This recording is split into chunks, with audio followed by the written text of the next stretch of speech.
My beloved son used to say I was just the nanny, just cooking, cleaning, helping with homework, picking up from school, doing laundry, nursing, feeding. 12 years, day after day. And then, during a family dinner, he laughed and added that I hadn't really contributed to the family. I didn't respond. I simply pulled out a notebook with exact dates, hours, expenses, and a price for 12 years. I wasn't asking for payment, but if I'm just the nanny, then it's time to send the bill.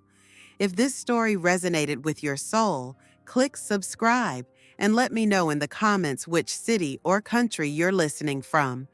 I'm truly curious to know where you're tuning in from. My name is Linda Grayson. I was 66 years old the year I moved into my son's house. I had spent most of my adult life as an elementary school teacher in Eugene, Oregon, 34 years guiding small hands to hold pencils properly, learning to read their first books, helping them tie their shoes without crying. I loved my work. I poured my patience, my energy, and my kindness into every student that passed through my classroom. But after my husband passed away and my retirement loomed, I knew I didn't want to sit in a quiet house, dusting furniture and listening to the clock tick louder than my thoughts. When Michael, my only son, asked if I could help with the kids, his two little ones, aged 3 and 5 at the time, it didn't feel like a decision. It felt like gravity. Of course I would help. They were my grandchildren. His wife, Emily, had just returned to full-time work as a nurse practitioner, and Michael was climbing the corporate ladder at a local tech firm. They were overwhelmed, juggling daycare, shift schedules, fevers, and preschool drop-offs. At first, the arrangement was simple. I would come by in the mornings, help with breakfast, and see the kids off. But slowly, almost imperceptibly, my visits became stays. My guest room turned into my permanent room. My toiletries found their way into their bathroom cabinet. My clothes hung beside their coats in the laundry room. My life folded itself into theirs, like a napkin tucked into a place setting. No one said it out loud, but it was understood. I was the support beam, the invisible one. I picked up the pieces of their days, morning tantrums, forgotten backpacks, after-school snacks, endless laundry, surprise parent-teacher meetings. I knew the names of their teachers, the brand of toothpaste the youngest would tolerate, the exact sound of their footsteps when someone needed help in the middle of the night. My pension was modest, but I never asked for anything. I bought groceries when shelves looked thin. I paid for summer camp when their budget didn't quite stretch. I stitched Halloween costumes at midnight and baked cupcakes for last-minute birthday parties. I stayed up during stomach flu outbreaks, scrubbing sheets and holding tiny hands over the toilet. I waited in pediatricians' offices. I taught them to read, to tie their laces, to say please and thank you like they meant it. It wasn't about repayment. It was love, and love, in my world, wasn't measured in hours or effort. It was presence. It was saying yes even when you were tired. Sometimes Emily would call me a blessing, and that warmed me. Michael, too, would occasionally hug me from behind and say, "We don't know what we'd do without you, Mom." Moments like that felt like currency, recognition. They never lasted long, but I clung to them. The house was modern and bright, full of clean lines and curated plants, and I found my place in its rhythm. I woke before anyone else and brewed coffee while the sky was still pink. I folded laundry while humming, filled lunchboxes with careful balance. Fruit, protein, a little treat. I never once traveled during those years. I never said I was too tired. My friends would call sometimes, ask when I'd join them for bingo or book club, and I always gave the same answer. Maybe next month. But next month never came. It wasn't that I was unhappy. I was just busy, occupied with love. That's what I told myself. That's what I believed. And yet, something started shifting, not outside, inside me. It was small at first, like a slow drip in the back of a cabinet. I would sit in the living room, watching the kids play, hearing laughter echo down the hall, and suddenly feel like a shadow, present but not really seen, necessary but not acknowledged. I brushed those thoughts away like cobwebs. I reminded myself that I had chosen this, that being needed was a gift, that not all gifts came wrapped in bows or gratitude. But still, I wondered, if I didn't wake up tomorrow, who would pack the lunches? Who would iron the shirts? Who would refill the humidifiers and schedule the dentist appointments? And more hauntingly, would anyone notice the quiet? I didn't want praise. I didn't need applause. But I was beginning to realize that being essential to a family and being valued by a family were not the same thing. And in the silence of that realization, I began to feel the weight of the years I had given, not resentfully, but with a curious, aching question in my chest. Had anyone ever counted them? Not the days, the hours. Me? I had counted none. Because love, I told myself, doesn't keep score, but maybe, just maybe, it should. I never clocked in. There was no punch card, no office door to close at the end of the day. My work didn't begin at a scheduled hour, and it didn't end with a sigh of relief or a paycheck in my hand. It started with the sound of tiny feet hitting the floor and ended sometime after the dishwasher hummed and the last nightlight clicked on. Even then, I often woke to coughs, nightmares, or the gentle creak of a door when someone needed water or comfort.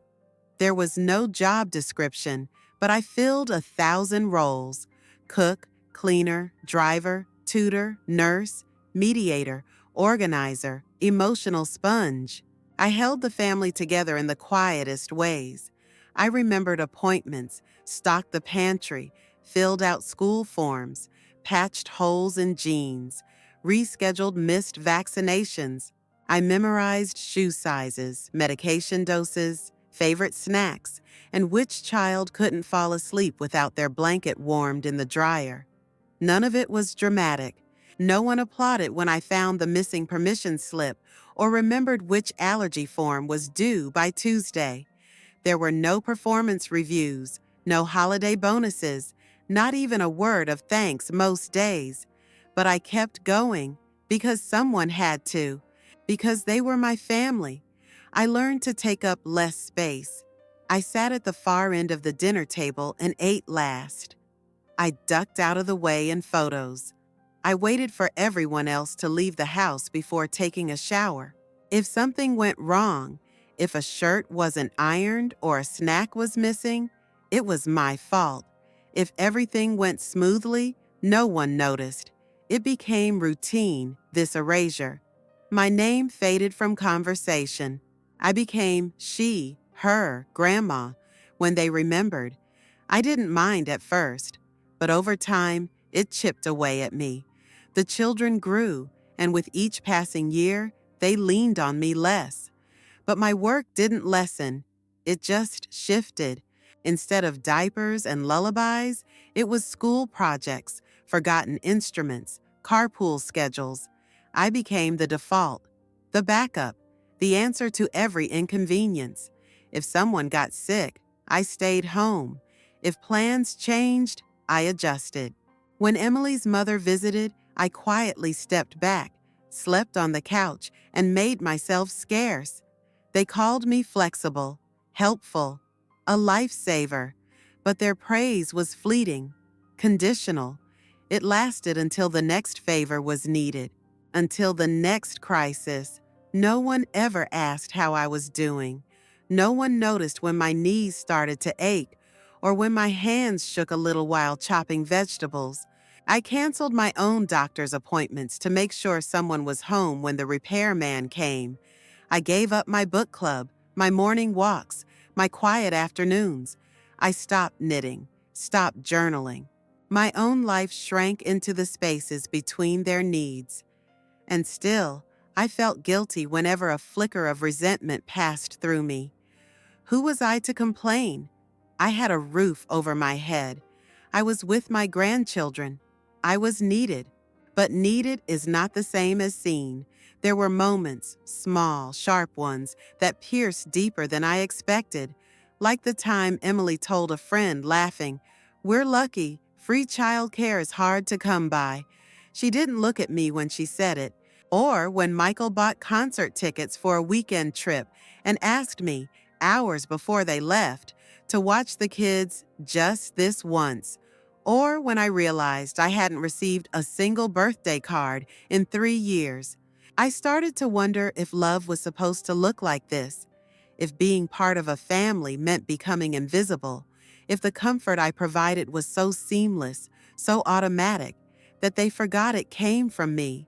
It was in the quiet moments, late at night or early in the morning, when no one was asking for anything, that the loneliness hit the hardest, not the kind that comes from being alone, the kind that comes from being surrounded by people and still feeling like you don't matter. I didn't want to be thanked every day. I didn't want gifts or flowers. I just wanted to feel that my presence wasn't an expectation, but a choice they still appreciated. Instead, I became a fixture, a background hum, reliable, predictable, taken for granted. I told myself this was how love worked: quiet, enduring, unnoticed. But deep inside, a quiet question began to form. What would happen if I stopped? Would they stumble? Would they notice? Would they miss me? I wasn't sure, and that, more than anything, hurt. It was a Saturday afternoon in late spring, the kind of day that would have once felt like a celebration in itself. The sun filtered through the windows just enough to warm the wooden floors. Birds chirped outside as I arranged the final platter on the dining table: tiny sandwiches, fruit skewers, and a 3-layered cake with pale blue frosting I had stayed up past midnight to finish. It was my grandson Noah's 12th birthday, and I had planned the entire thing: every balloon, every banner, every detail. I had double-checked the RSVPs, made allergy-friendly treats for the school friends, and made sure Emily's coworkers had options that didn't include gluten or dairy. I had even borrowed folding chairs from a neighbor to make sure everyone had a seat. I wore a soft blue cardigan and a string of pearls my husband once gave me. They had gathered dust in a jewelry box for years, but I wanted to feel like a hostess that day. Not just a helper, not just a body in the background, but someone who had created something worth noticing. Guests began arriving around 2, the house filled with laughter, movement, and the high-pitched excitement of children hopped up on sugar and freedom.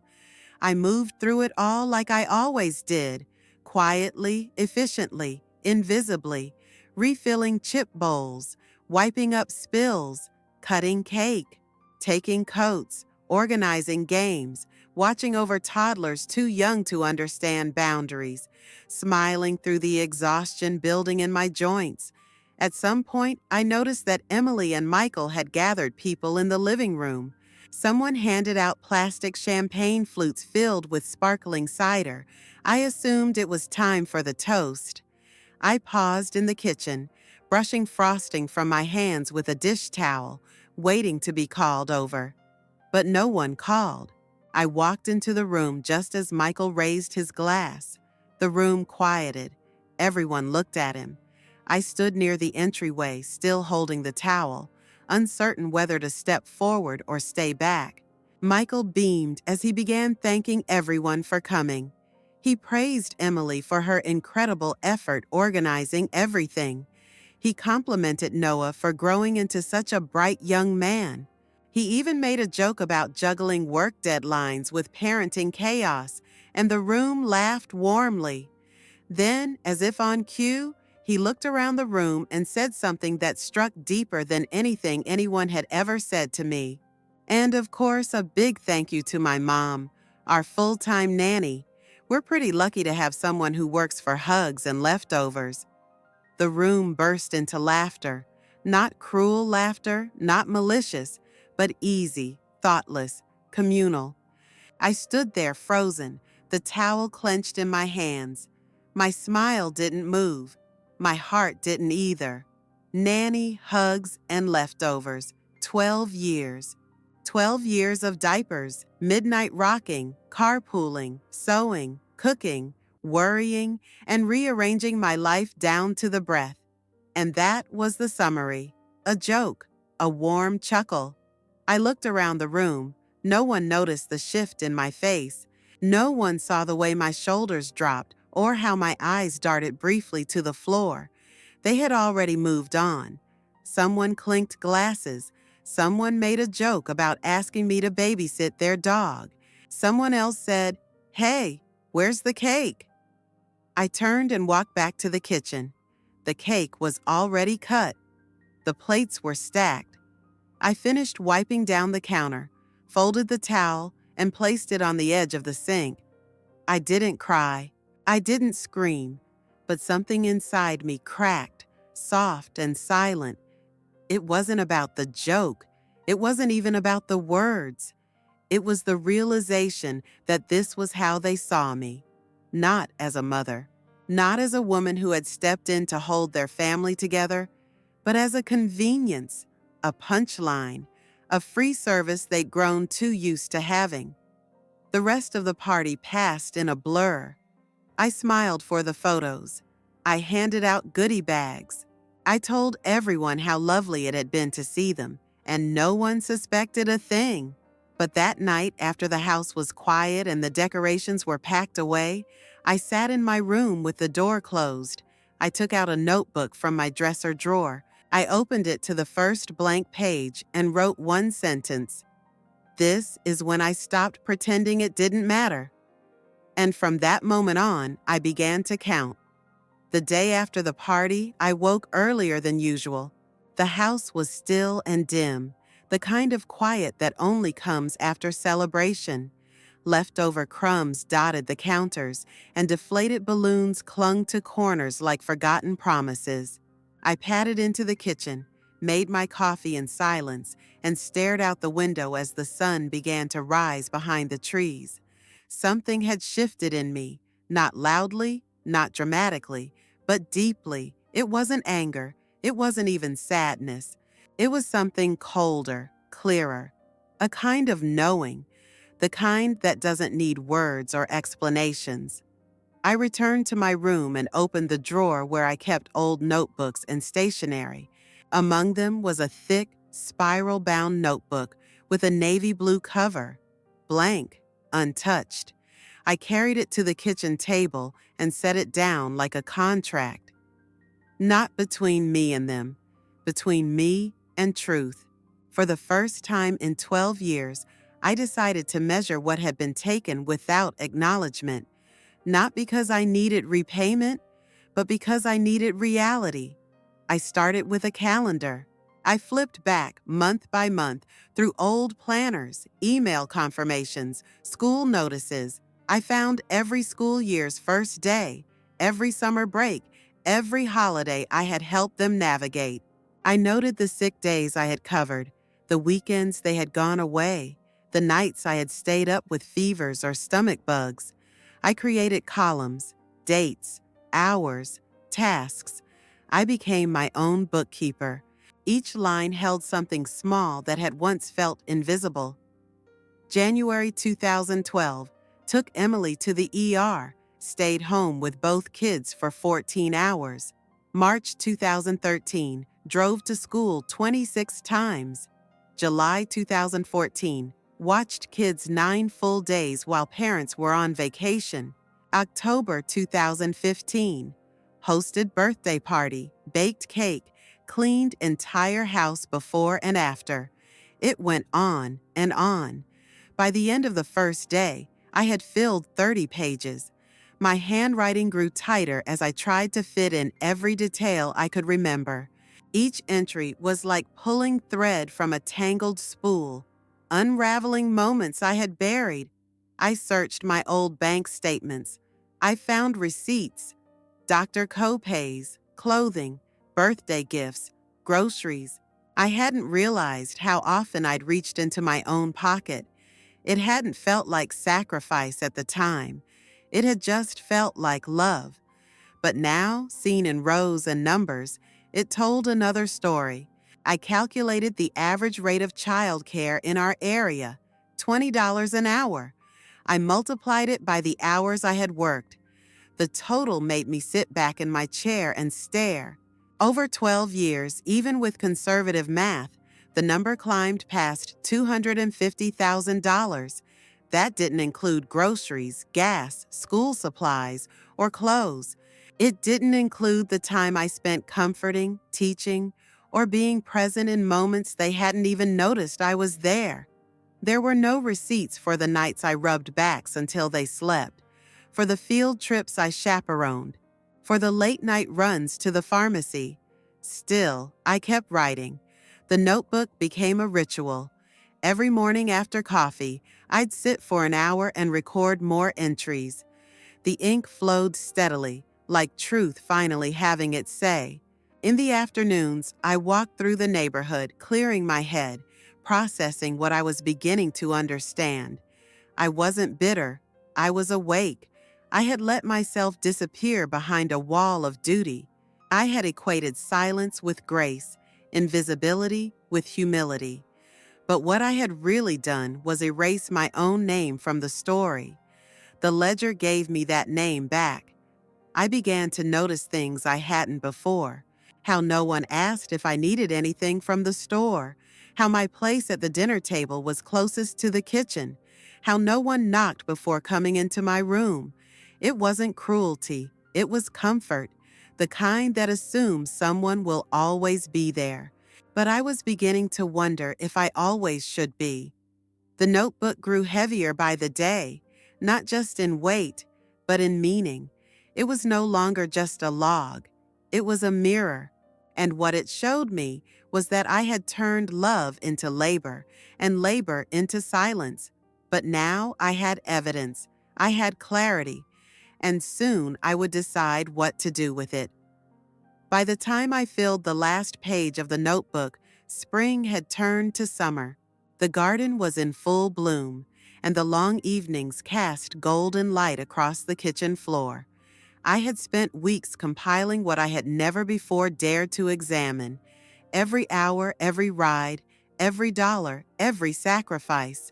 It was no longer just a collection of numbers. It was my story. I sat at the table with a quiet sense of finality and opened my laptop. I created a spreadsheet, columns for dates, hours worked, services provided. I added rates, subtotals, receipts. It was methodical, almost impersonal, the way a lawyer might build a case or an accountant might prepare taxes. But I knew exactly what it meant. This wasn't about revenge. It wasn't even about money. It was about recognition. For 12 years, I had performed unpaid labor under the assumption that love meant never asking for anything in return. But the truth was, while I had given them everything, they had stopped seeing me as someone with needs, limits, or worth beyond what I did for them. The spreadsheet grew long. By the end, the total exceeded $290,000. That was the number. Conservative, fair, calculated at the local market rate for childcare and household assistance. I paused when I typed it in, not because I thought it was too much, but because it was the first time I allowed myself to believe that what I had done had value. I formatted it like an invoice, clear, professional, emotionless. It didn't accuse. It simply stated the facts. At the top, I wrote, "Invoice for services rendered name, Linda Grayson. Period, April 2011, May 2023. I added a short note at the end. This is the value of the care, labor, and presence I provided over the last 12 years. I was never paid, never asked to be, but I was never acknowledged either. This is not a demand. It is a mirror." I printed 3 copies, one for myself, one for Michael, one for Emily. I placed them neatly in a manila folder and left it on the kitchen counter. I didn't hide it, but I didn't announce it either. That evening, they came home like always, rushed, distracted, carrying bags and small complaints about traffic and meetings. I was making dinner, something simple. I said nothing. At some point, Michael picked up the folder and opened it. I heard the pages rustling. A silence fell behind me. He didn't say a word. Neither did Emily. They stood there, flipping through line after line, their eyes darting, their mouths slightly parted. I continued stirring the pot on the stove, the steady motion grounding me. I didn't need them to read every entry. I just needed them to feel the weight of what they had ignored. They whispered to each other behind me, low and urgent, as if the contents were dangerous, fragile. I didn't interrupt. I had already said everything I needed to say, with ink, paper, and a decade's worth of truth. Later that night, I returned to my room. I lay on my bed and stared at the ceiling, unsure of what would come next. There were no fireworks, no confrontation, no apologies, just the knowledge that the truth had been placed in front of them, and now it was theirs to carry too. For so long, I had believed that my silence was noble, that asking for nothing made me generous. But all it did was make it easier for them to forget that I was a person, not a service. Writing the invoice wasn't a betrayal of love. It was the only way to protect it. Because real love doesn't erase. Real love remembers. The morning after I left the folder on the kitchen counter, the house felt strange in a way that had nothing to do with clutter or mess. It was the quiet that unsettled me. A stretched, suspended quiet, like the moment after a question that no one wants to answer. The walls seemed closer somehow, the air denser. The usual morning hum of movement was replaced by an uneasy stillness that made the refrigerator's low buzz sound almost intrusive. I followed my routine anyway. I brewed the coffee as I always did, measuring the grounds with practiced familiarity. The aroma filled the kitchen, familiar and warm, but it didn't bring the same comfort it used to. I toasted the bread, fed the cat, watered the ficus near the window. Everything was in place, except the atmosphere. That had shifted, imperceptibly but unmistakably. The folder was still on the counter. They hadn't moved it far, but I noticed its placement was slightly different. The edges were no longer perfectly aligned, the papers inside not quite stacked the way I had left them. It had been opened, read. The silence was no longer innocent. Michael entered the kitchen first. He didn't meet my eyes. He opened the fridge, poured himself a glass of orange juice, and downed it without a word. His movements were mechanical. I could feel the weight of what he wasn't saying in the way his hand gripped the glass, the way he closed the fridge door just a little too carefully. Emily appeared a few minutes later, phone in hand, her hair in a half-done bun. She muttered something about a morning meeting, her eyes glued to her screen. She didn't pause, didn't sit, didn't look up, just walked past me and left a trail of her perfume in the air like a ghost. No one mentioned the folder, not directly, but I saw how their eyes flickered toward it, then quickly away, like it was something sacred and shameful at the same time, a boundary neither of them had the courage to cross. That day passed slowly. I cleaned the counters twice, organized the pantry, refolded the towels in the hallway closet, not because they needed it, but because I needed something to do with my hands. My mind was already unraveling everything else. That night, as I lay in bed, I heard them talking. The walls in this house were thin, and I had never been a deep sleeper. I didn't catch every word, but the tone was enough. Frustrated, confused, hushed. They didn't know what to do with the information I had given them. I heard phrases like, too much, and what is she expecting? They were whispering around my worth as if it was something debatable. On the second day, nothing changed. Michael left early. Emily barely spoke. The folder remained untouched, yet alive, its presence pulsing from the corner of the counter like a wound they didn't want to look at. On the third day, I walked into the living room and found Michael sitting on the couch, the folder open on his lap. He didn't hear me at first. He was flipping through the pages slowly, his brow furrowed. I saw his eyes scan each line like they were reading someone else's life. Then he noticed me in the doorway. His expression froze. Our eyes met. For a long second, he looked like he wanted to say something. His lips parted, then closed again. His fingers pressed against the paper, but his voice didn't come. I waited, not impatiently. When it was clear nothing was coming, I gave a quiet nod and walked back to the kitchen. I wasn't angry. I didn't need confrontation. I didn't even need an apology. What I wanted, what I had always wanted, was truth. And if they weren't ready for it, I wouldn't force it on them. That night, for the first time in years, I didn't cook dinner. I let the silence be their meal. I listened as they opened drawers, shuffled through takeout menus, tried to fill the space I had always quietly occupied. The children asked questions. Their voices were softer, unsure. The rhythm was broken, and they didn't know the steps. The next morning, I found a folded note on the kitchen table. The handwriting was Emily's, neat, careful, deliberate. She wrote that they were processing, that they hadn't understood, that it was a lot to take in. There was no warmth in the words, no emotion, no real acknowledgement, just a statement that something had been received. A vague gesture toward understanding without the risk of actual vulnerability. I folded the note and slipped it between the final pages of my notebook, not out of sentiment, but out of order. It belonged there now, a line among many. After that, they tried to return to normal. Michael asked if I needed anything from the grocery store. Emily mentioned a wedding coming up and asked if I could watch the kids. I smiled politely.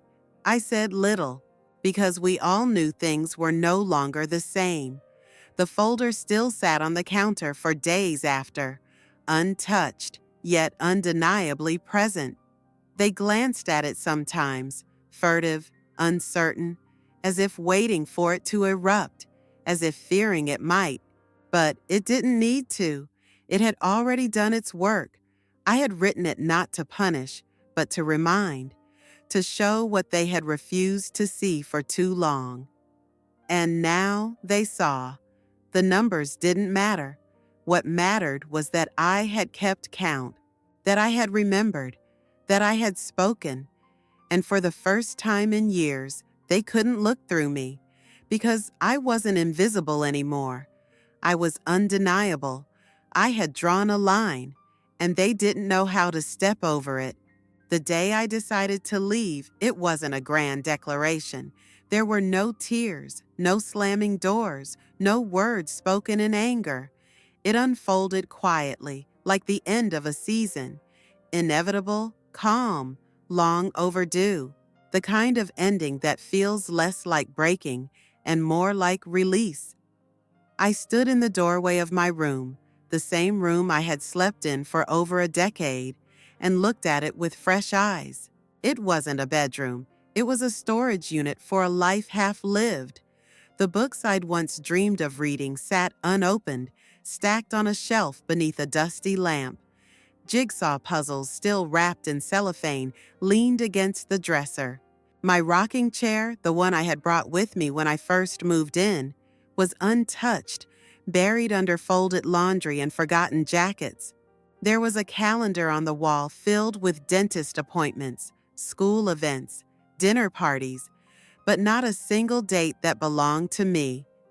That morning, I began to pack. I did it slowly, intentionally, not rushing through the motions. I chose only the essentials: a few sweaters, my most comfortable shoes, a wool scarf I had knitted years ago. I placed my late husband's photo in between two soft towels and packed it last, not because I needed it to survive, but because I wanted something that reminded me I had once been loved with reverence. I didn't tell Michael and Emily right away. It wasn't secrecy, it was sovereignty. I needed the choice to be mine, fully and without interference.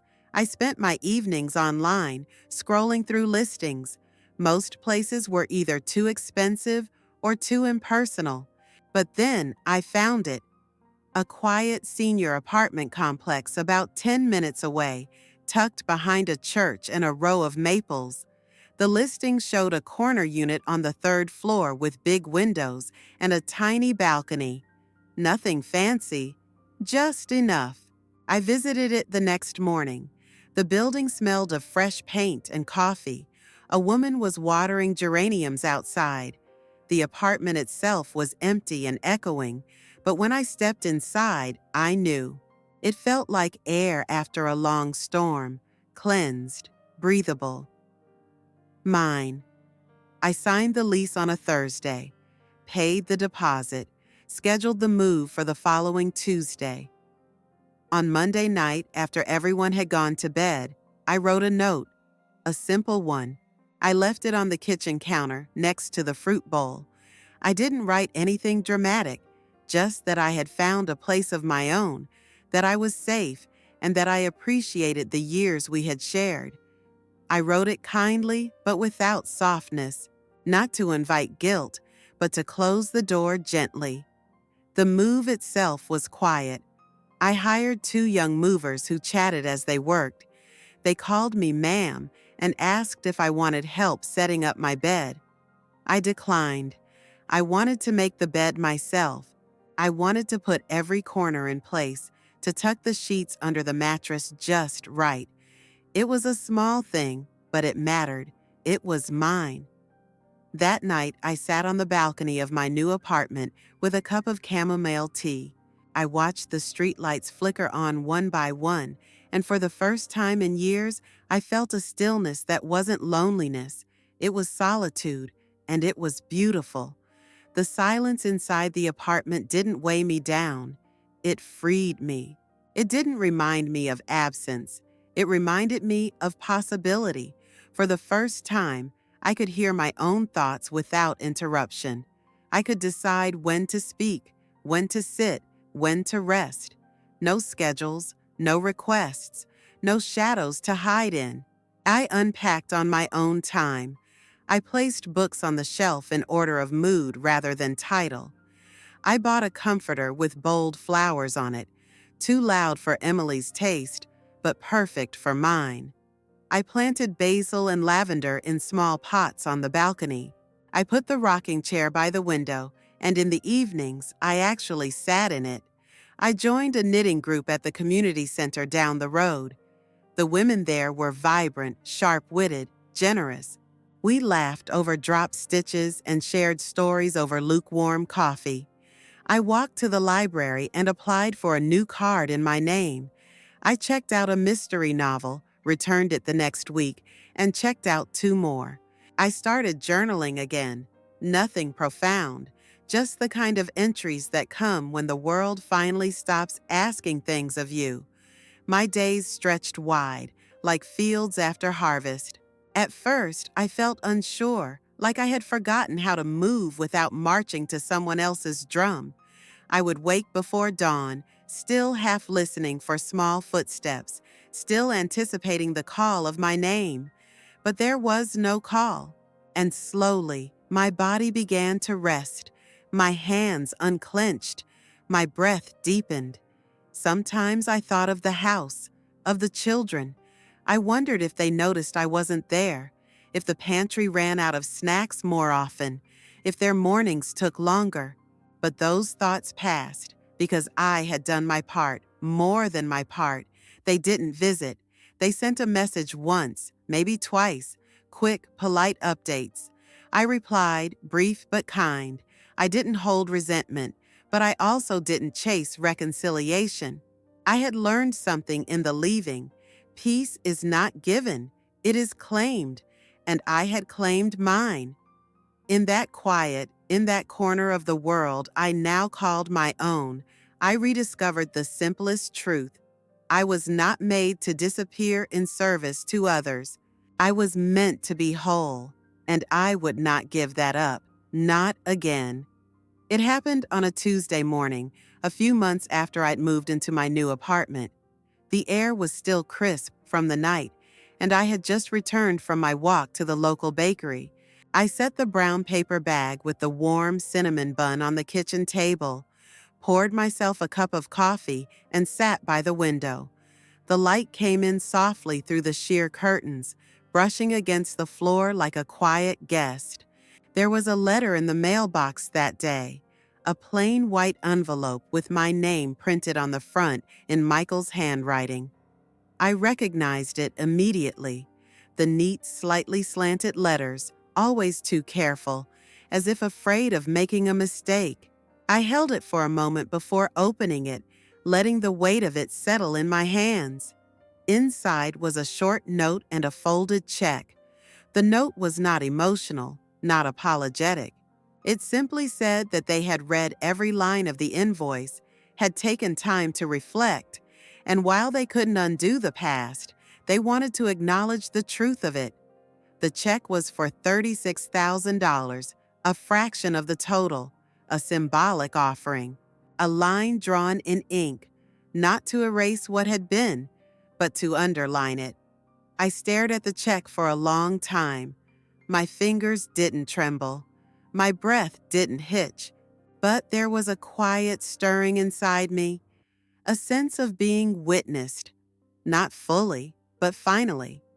I placed the check on the table beside my coffee and watched the steam rise from the cup. I didn't feel victorious. I didn't feel paid. What I felt was something harder to name, perhaps a quiet validation, the kind that doesn't need to shout to be heard. I walked over to the bookshelf and pulled out the navy blue notebook. The pages were still packed with entries, each one a little ghost of the woman I had been in that house. I slipped the check into the back cover, pressed the book closed, and placed it back on the shelf. That money wouldn't change my life. I had everything I needed already: peace, time, and my own space. I wasn't going to spend it on a vacation or a car. I used a portion of it to buy new bookshelves and a better chair for my back. I donated some to the local library. The rest I left untouched, because that check wasn't about the number. It was about the message. They had seen the ledger. They had acknowledged the ledger. And now they had no choice but to carry their own copy of it in their minds. In the weeks that followed, the messages became more frequent. Michael started texting small updates about the kids, the house, even the garden. Emily sent photos of the children's artwork. There were no requests, no expectations, just small, tentative gestures. I responded kindly, gently. I didn't shut them out, but I didn't rush back in either, because I had learned something precious. Love that costs everything and asks for nothing becomes invisible. Love that is seen, named, and respected becomes sacred. I had spent years giving all of myself, thinking that doing so was noble. But now I knew the truth. Sacrifice without recognition is not virtue. It is self-erasure. And I had stopped erasing myself. One evening, I stood out on my balcony and watched the sunset drape the world in shades of gold and lavender. Wind chimes whispered behind me, and the scent of basil from my small potted plant lingered in the air. I realized I wasn't angry anymore, not hurt, not bitter, just free. And I finally understood that freedom has a price too. But unlike everything else I had given, this one I had paid for myself, and it was worth every moment. Now, with silence as my companion and choice as my compass, I began to imagine a different kind of future, not a second act of service, not a return to obligation, but a chapter that belonged entirely to me. I didn't want to just exist quietly. I wanted to live deliberately. I bought a new notebook, not for invoices, but for dreams.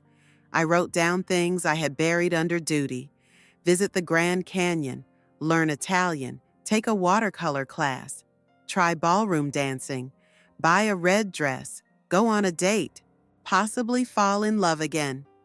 The idea of love surprised me.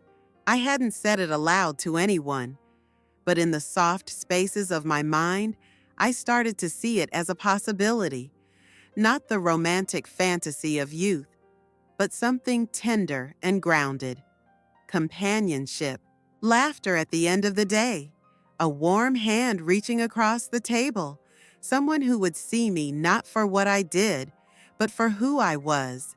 I updated an old profile on a senior dating website. I chose a photo of me smiling, not a posed one, but one a neighbor had taken during a community potluck when I was mid-laugh. I described myself honestly: a woman who had spent years building a home for others, now learning to build one for herself. I didn't expect much, but it felt good just to say, I'm here, I'm still alive, I still want. Freedom, I had learned, is not just about closing the door behind you. It's about opening the next one, even if it creaks, even if you're scared. And as I stood on my balcony that night, the sky turning from lavender to deep indigo, I whispered something I hadn't dared say for years. I'm not done yet, not by a long shot.